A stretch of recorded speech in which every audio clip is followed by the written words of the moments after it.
The wind hits your face like a wall of needles. You cannot see more than a few meters ahead. The snow is thigh-deep, and it is getting deeper. The temperature is somewhere around -30 degrees Celsius, and you are wearing clothes made from animal skin. No insulation. No Gore-Tex. No hand warmers stuffed in your pockets. Just hide, sinew, and whatever body heat you can hold onto. And yet your ancestors survived this. Not just for a season. Not just for a year. They survived an ice age that lasted over 100,000 years. How? For most people, the Ice Age is a vague concept tied to woolly mammoths and cartoon movies. But the last glacial maximum, the coldest peak of the most recent Ice Age, hit around 22,000 years ago and reshaped nearly everything about how humans lived, moved, and thought. Ice sheets stretched across enormous portions of the northern hemisphere. Sea levels were so low that land bridges connected continents that are now separated by open ocean. The Earth your ancestors walked was a completely different planet. And they walked it anyway. The first thing you need to understand is that the cold was not the only problem. The cold was the result. The Ice Age shrunk the world's forests dramatically, pushing back the lush, resource-rich environments that humans had relied on for millennia. In their place, tundra, grassland, steppe. Open, wind-scoured, brutal landscapes. Game was still there, megafauna roamed those open plains in enormous numbers, but getting to it, processing it, and surviving long enough to eat it required a level of cognitive sophistication that researchers are only beginning to appreciate. Clive Finlayson, a paleoecologist at the Gibraltar Museum who has spent decades studying how humans responded to climate shifts, argues that the species that made it through the Ice Age were not the strongest. They were the most flexible. The most cognitively plastic. The ones who could look at a frozen landscape and find 7 different ways to survive in it rather than one. Your ancestors were those people. Shelter came first. At a site called Meshirik in present-day Ukraine, archaeologists uncovered something extraordinary, the remains of huts built almost entirely from mammoth bones. The walls and roofs were constructed from interlocked jawbones, skulls, leg bones, and tusks. Over 95 individual mammoths were used across a single settlement. This was not improvisation. This was engineering. Careful, deliberate engineering at a time when resources were scarce. The people who built Meshirik understood structural weight distribution. They understood that a curved mammoth tusk could serve as an arch. They planned ahead, and they built to last through winters. But bone huts were only part of the solution. At other sites across Europe and Asia, your ancestors carved shelters directly into the earth, semi-subterranean pit houses that used the ground itself as insulation. Below the frost line, soil temperature stabilizes at something survivable.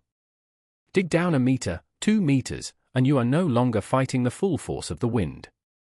Add a fire in the center, a hide over the entrance, and a group of bodies pressed together through the night, and survival starts to look less impossible. That fire matters more than almost anything else. Dennis Sandgaith and Harold Dibble published research through the University of Pennsylvania examining fire use during the Ice Age. Their findings pointed toward something fascinating: fire use was not constant. It was strategic. It spiked during the coldest phases and dropped during warmer periods. Your ancestors were not using fire reflexively, the way you flip a light switch out of habit. They were using it as a calibrated response to thermal stress. A technology deployed when the environment demanded it. And they passed that knowledge on. Clothing was the other revolution. What the archaeological record at Sunga in Russia reveals is that Ice Age humans were not just covering themselves, they were tailoring. Sunga, dated to roughly 34,000 years ago, preserved evidence of clothing with complex stitching patterns, beadwork, and layered construction. Beads sewn into garments are not decoration. They indicate seams. Seams indicate cut and fitted clothing. Cut and fitted clothing traps air between layers, creating insulation. These people understood the physics of warmth without ever having a word for physics. So now picture a day during the glacial maximum. You are somewhere on the Eurasian steppe, part of a group of perhaps 15 to 30 people, the optimal size, researchers like Robin Dunbar at Oxford have argued for balancing cooperation, caloric load sharing, and social cohesion under survival pressure. The children wake first, tucked against the adults who generate the most body heat. The fire has burned low but not out, someone kept watch. The oldest members of the group are already deciding whether today is a hunting day or a foraging day based on signals you would never notice, the behavior of birds, the texture of last night's frost, the direction of a scent on the wind. Hunting megafauna during an ice age was not reckless. It was calculated.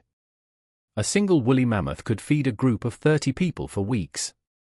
The fat alone, fat was the critical macronutrient in a world without carbohydrate abundance, would have been life-saving. The skin became shelter material. The bones became tools. The sinew became thread. Nothing was wasted because nothing could be. But mammoths were not always available. This is where the dietary flexibility of your ancestors becomes the real story. During the Ice Age, across Eurasia, their diet shifted constantly with the season and the landscape.